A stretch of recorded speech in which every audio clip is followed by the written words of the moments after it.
All right, let's dive in to this 49ers fans. Do you really trust the 49ers? Because the way I've been feeling, I have to really take whatever they say with a grain of salt because I just really don't trust it. So let's go down some timelines on things that I've kind of felt were like kind of skeptical and stuff. And you guys leave comments, tell me if you feel the same or if you think I'm way crazy out of line. But let's go. Um, the whole Brandon Ayuk saga, I feel like Brandon Ayuk has just been very unapologetically like open, showing his stupidity and everything, obviously. But I kind of feel like the 49ers have been unusually quiet and they're very mum. And it's almost like, why can't you just come out and say, hey, this guy's acting obnoxious. He's taking personal shots, and we've wiped our hands of this guy. It always seems like there's some kind of smoke screen that we don't like really get the brunt of how they're really feeling. And yes, I know you gotta hold stuff close to the vest sometimes, but like I want to know, are you guys done? Should we like not like get excited of a possible BA return? And this is way before all the extra stuff BA was doing. Um, so it's just kind of like, what are you guys doing? Um, just like we're the fans, and we want to know what's going on with our team, like good or bad. So like overall, what I just don't get is what I'm seeing is just a reluctancy to like be real about stuff. And, as the 49er faithful, 49er fan base, that's all we want. Just keep it real with us.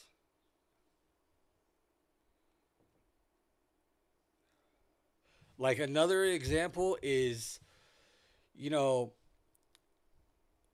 when CMC had his injury, I always felt like that was a little weird. And I'm not saying like I just felt like that. I know the regular football fan, the regular 49er fan felt like this.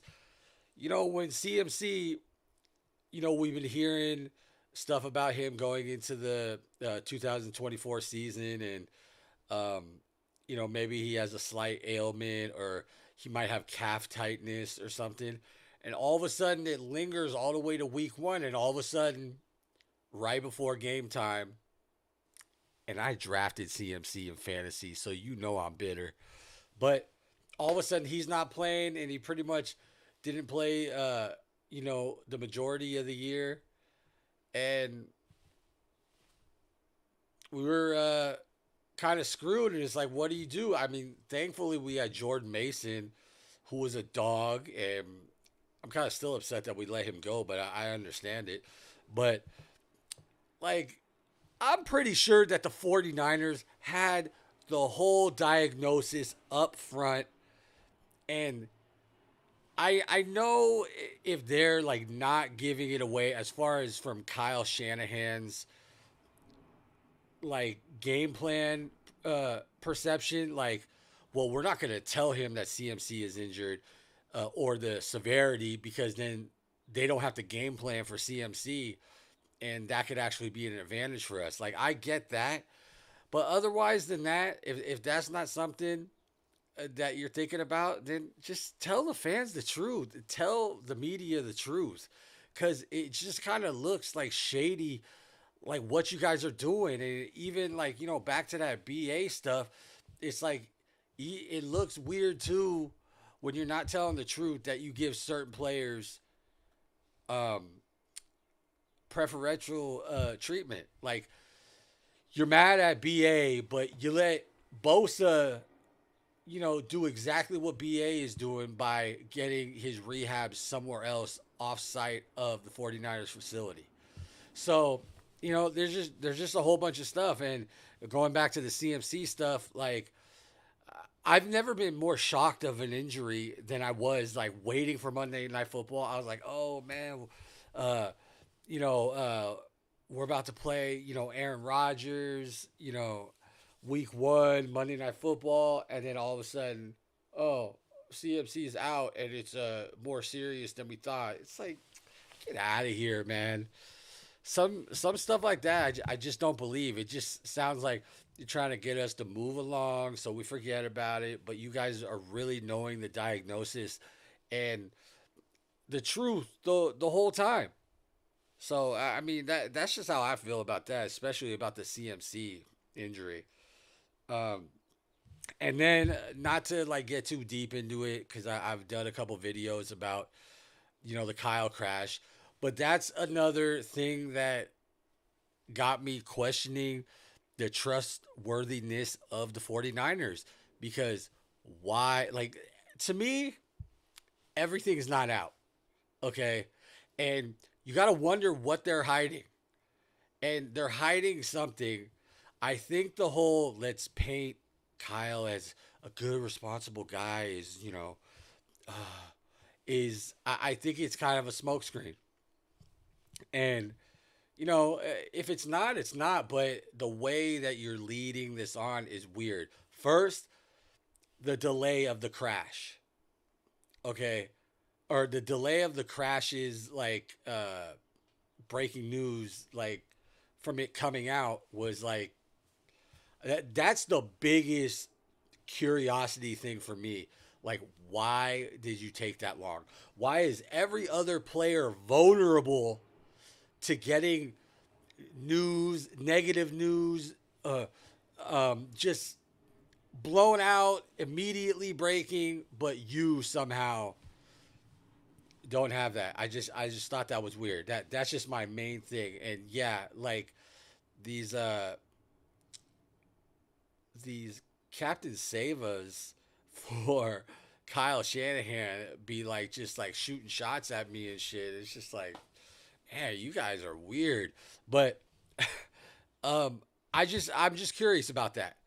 Um and and then more as time went, it was like insiders like found the police reports and seen that there was a 21-year-old woman in a Mercedes involved, and they were like, okay, so what does this mean now? Who was at fault? They're questioning it, and then the PR team and Kyle called all those insiders to the facility to tell them the actual truth, and it's like it just kind of feels like you're trying to save base here, and it looks like it too. Come on, okay.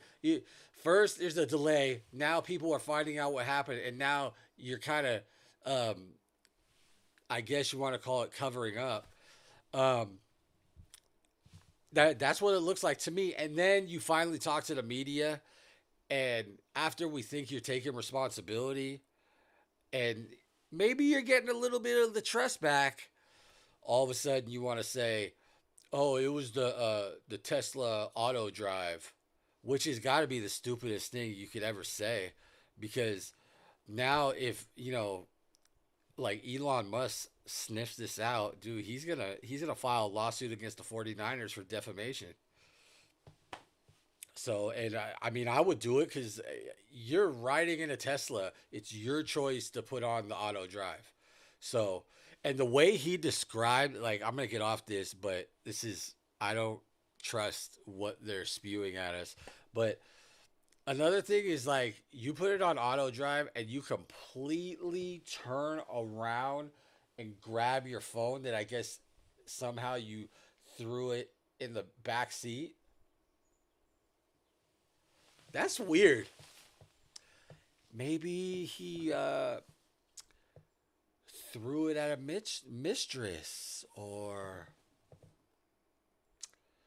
maybe he was, and he was just like going, yeah, just threw it. Who knows, man?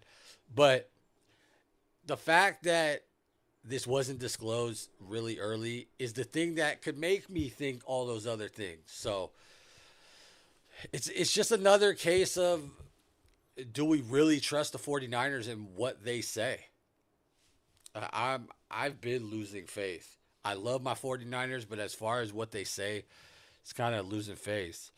And okay, how about every player this year has tightness or something and they're resting them, which I get it if you're being cautious. I mean, god damn, with the way our injuries have been, I would expect you to do nothing else.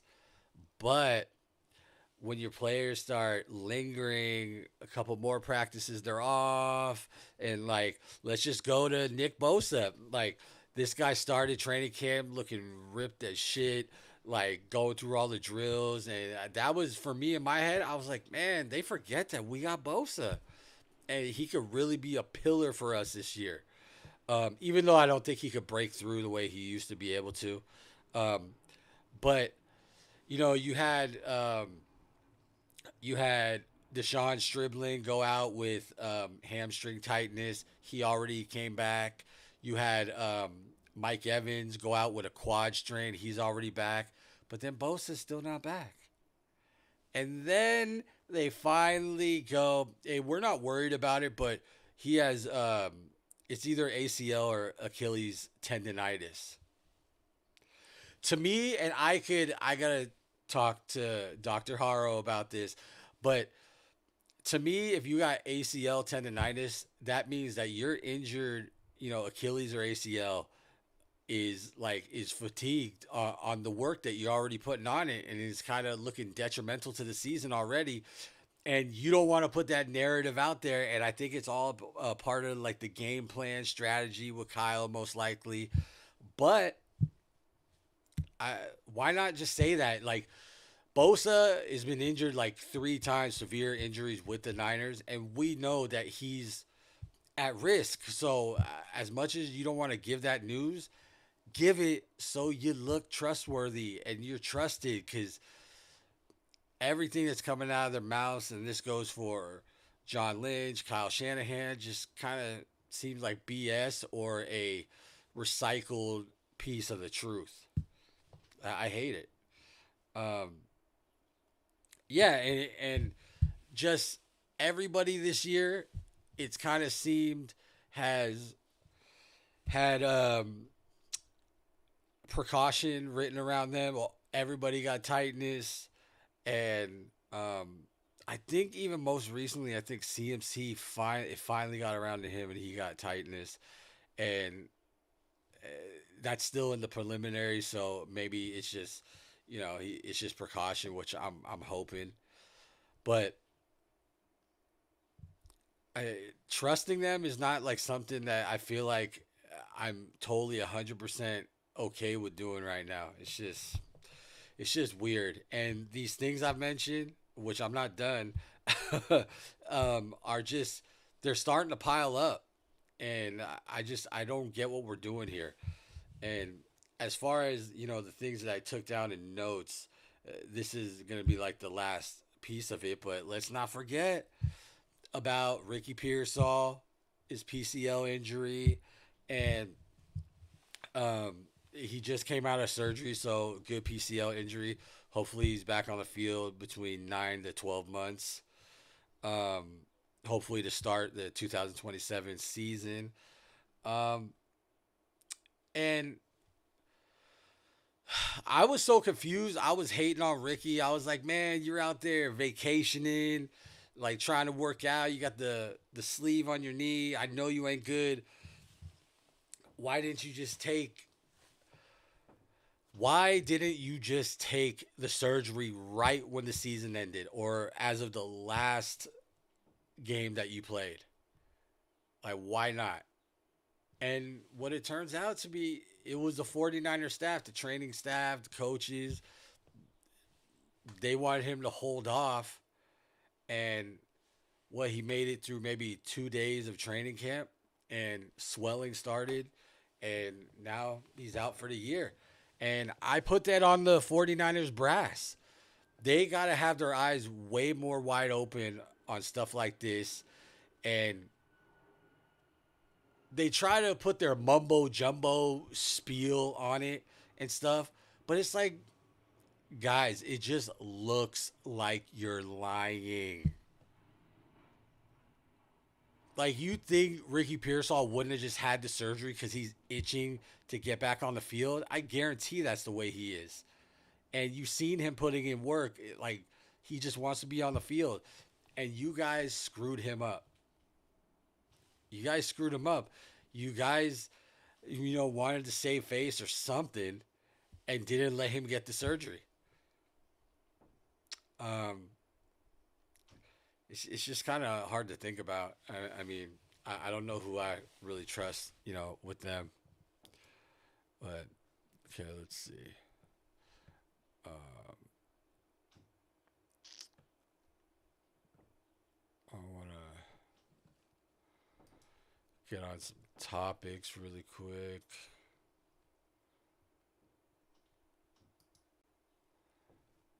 Uh, let's see.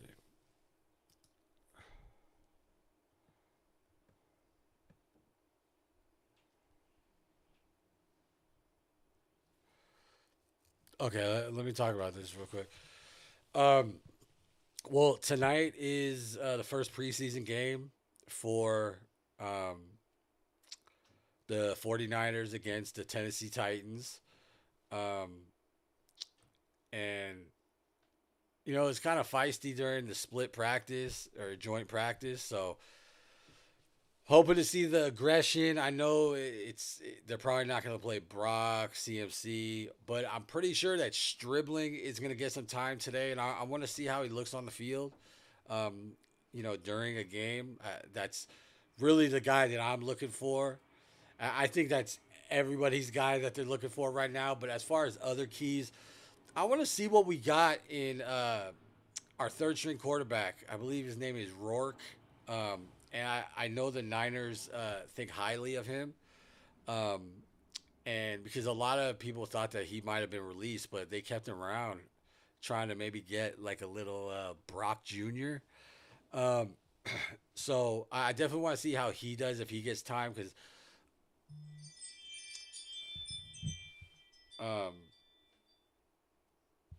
I'm not sure if Mac is going to get time.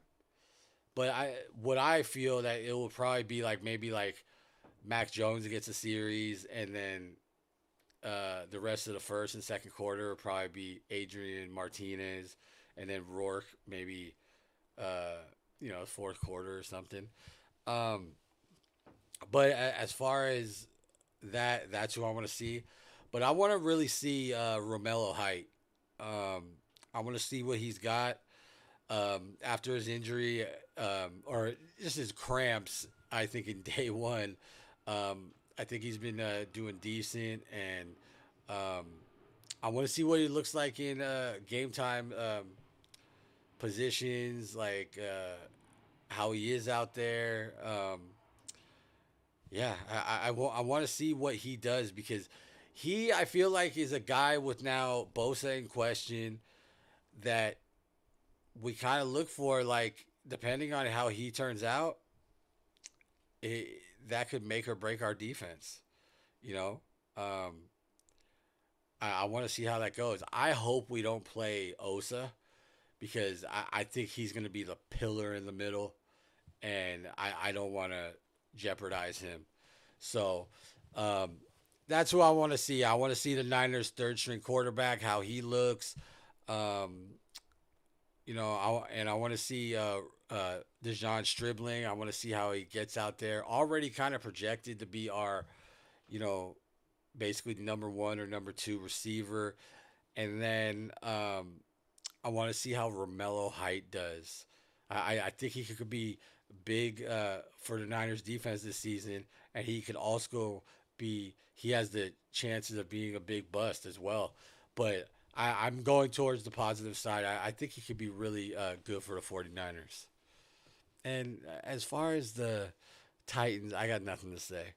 They stole our defensive coordinator, even though I think Raheem is going to do good this year.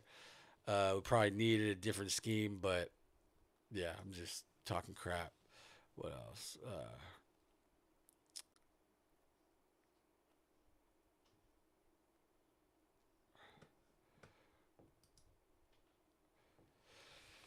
I mean, let's go with this. Okay, so I've been saying that I think it's a make or break season for Brock Purdy, and I like that because I think he's taken training camp real serious this year.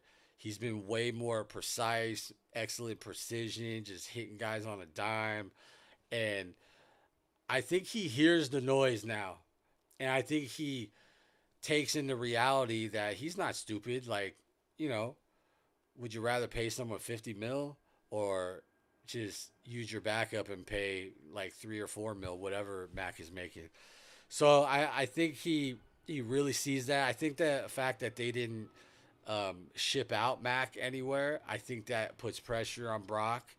And to me, this is still a make or break season, but the make or break is really, I feel like he's going to have a good year, a really good year.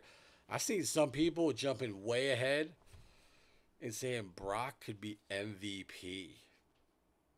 I don't know if I can go there yet, but it's a possibility. I mean, he's got weapons back. You know, he's got Mike Evans. He got Debo Samuel. And, you know, he had a real good thing going with Debo before Debo left. And, you know, right now we got CMC, got a good backfield. Um, and yeah, I see big things out of Brock. I know the pressure is on, but I see him going through it. I think his whole NFL career already has been so many pressure moments. Even just replacing Jimmy G in Miami, you know, and you know him pulling it out. I think a couple weeks later he ended up beating Tom Brady, you know. So like you know, he has playoff wins, Super Bowl appearance. Like, you know, I think he's built for pressure, and this is just one more pressure season. And let's see how he kind of, you know, deals with it in San Francisco. But, and one other thing, too, is why do we keep signing Eli Apple? When we first signed him, I was like, hell yeah, he was a good DB with the Bengals. Like, I'll take him.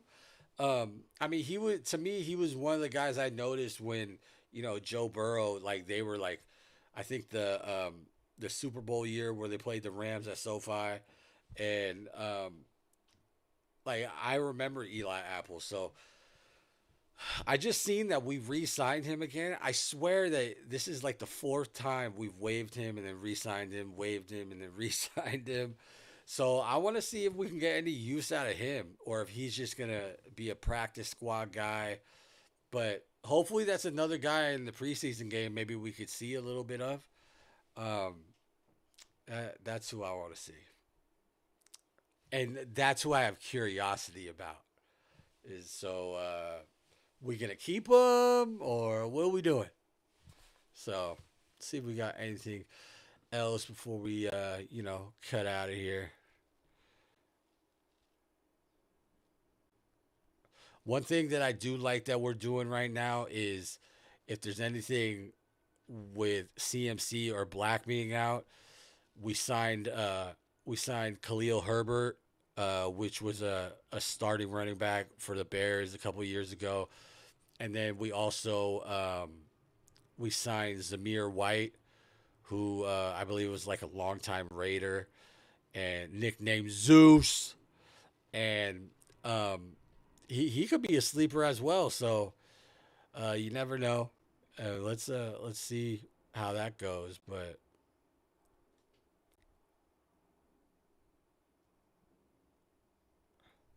seeing going back because I just seen a headline going back about the CMC tightness or whatever. They have not mentioned where he's tight. I think they're scared to do it. I think this is another thing. I think they're withholding information, and I just I don't get it. It's just like be upfront. Like we're gonna have to deal with this anyway. It's. You think you're gonna give that much of an edge to the Rams in Australia? Like I don't know. This is getting ridiculous with these injuries though. I People are really like this dude Pablo Torre came out and is like debunking with a scientist the substation. But then what is it? Do we gotta fire our whole training staff? I I don't get it because it's just not going away. I don't get it. Um,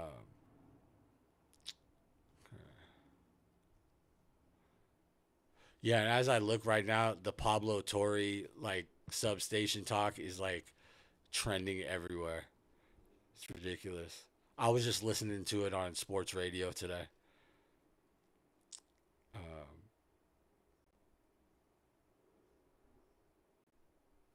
I'm gonna try to do live watch, like live watching reaction to the game, but the preseason games are too early for me and my kids. So um, I think definitely in the regular season I'll be getting on that. Um, yeah, I think that might be it. One other signing that I like that we did was I like that um, we signed Irwin from the Bengals, who'll be like a backup tight end, I believe. And I think that goes to the theory that Kittle's not going to be back week 1. And no one's mad at him for that. Like, this guy is a beast. We see him rehabbing out there at training camp. Like, take your time. No matter what, you're a 49er legend forever. One of the greatest tight ends ever. You've earned the right to slowly rehab. Okay. And I hope you're not like trying to rush back because you think the window's closed. I mean, everybody kind of sees it, but we got Irwin now. At least we got Tonjes and Irwin, you know, because that was a big gaping hole. I was wondering why Niners went after certain positions, but not at tight end. I think they really thought, oh, yeah, George is going to be back week 1. Like crazy talk. Um, but yeah, I like us getting Irwin. I believe he was most recently with the Bengals, and I think he's a solid guy. He could block. He could do it. We need him to do until Kittle gets back, and I think that was an overall good move. It was a late move, but I'm glad that we actually did it. And to me, that signifies, Kittle could breathe a little bit. Take your time, and we can't wait until we get your crazy ass back. Um, but yeah, but I mean, like always, smash the like button. Leave comments basically on what you think of the topics. Could the 49ers be trusted anymore? Do you trust them? Do you think they're acting a little shady on the injuries? That's what I want to know. Make sure you hit the subscribe button. And yeah, till next time, man.